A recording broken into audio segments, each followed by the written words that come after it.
서울시가 사회복지시설 종사자의 인권 보호를 위한다는 명분으로 지난달 초 종교행위 강요 특별신고센터를 설치했습니다. 종교계 사회복지시설 단체들과 사전 협의 없이 이뤄진 신고센터 설치를 두고 종교계 사회복지시설 단체들이 반발하고 있습니다. 최경배 기자가 전합니다. 서울시는 종교계 사회복지시설에서 발생하는 종교 강요 행위로 종사자들의 인권이 침해당하고 있다며 지난달 종교행위 강요 특별신고센터를 설치했습니다. 이달 말까지 2개월간 신고 기간을 두고 고발된 사안을 조사해 처리한다는 게 서울시 방침입니다.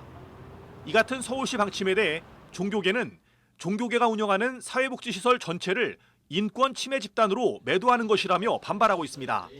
개신교와 천주교, 불교, 원불교 등 종교계 사회복지단체들이 모인 한국종교계 사회복지협의회는 종교 사회복지의 정체성과 사회복지시설에서의 종교의 자유란 주제로 정책 토론회를 열고 종교행위 강요 특별신고센터에 대한 유감 입장을 밝혔습니다.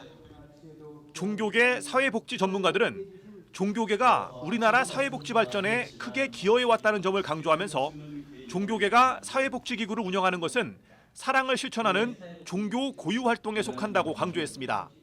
따라서 종교사회복지는 종교의 존재 자체를 나타내는 필수적인 표현 중 하나이기에 종교사회복지시설에서 종교행위 자체를 금하는 것은 종교 존재 자체를 부정하는 것으로 받아들여질 수밖에 없다는 것입니다. 종교사회복지가 단순히 국가의 사회복지 체계를 대행하는 것이 아니라 종교 고유의 실천적 행위라는 점을 강조한 겁니다. 그리고 사회복지 서비스가 더 확대돼야 하는 상황에서 국가와 종교가 사회복지 발전을 위해 상호 존중해야 한다면서 서울시가 사전 협의 없이 종교행위 강요 신고센터를 설치함으로써 종교계 사회복지시설 전체에 대한 부정적 인식을 만들었다고 지적했습니다.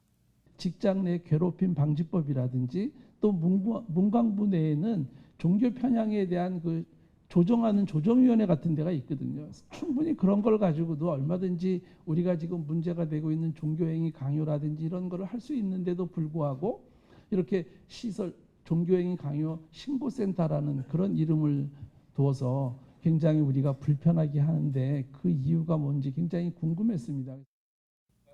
토론회에 참석한 서울시 관계자는 종교행위 강요에 대한 제보가 있어 실태조사 차원에서 일시적으로 신고센터를 운영하기로 한 것이라면서 향후 종교계 의견을 귀담아 듣겠다고 말했습니다.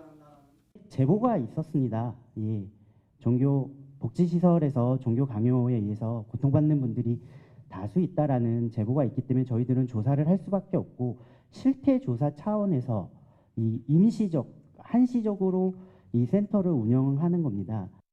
한국종교계 사회복지협의회는 서울시가 신고센터를 만들면서 어떤 행위가 강요에 해당하는지 가이드라인이나 참고할 만한 매뉴얼도 제시하지 않았다면서 향후 사회복지시설 직원들의 종교와 신앙생활 존중을 위한 가이드 지침을 만들 것 등을 제안했습니다. CBS 뉴스 최경배입니다.